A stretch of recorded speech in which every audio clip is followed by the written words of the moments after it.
Waalaikumsalam. Dengalun kisah nuwo watai mate yang analen di dalam badan kasuba wate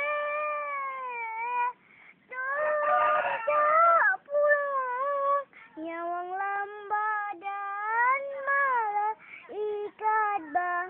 pukul ulang atau malam gak sia Tuhan lantu janana berata ingat waingan aduh segalam tanya anjay ku tuka di dalam donya mangat bak tae kasumutin deh melape-lape sutra di dalam kubur lupa sedih jangan sebintang buang kerendah anakku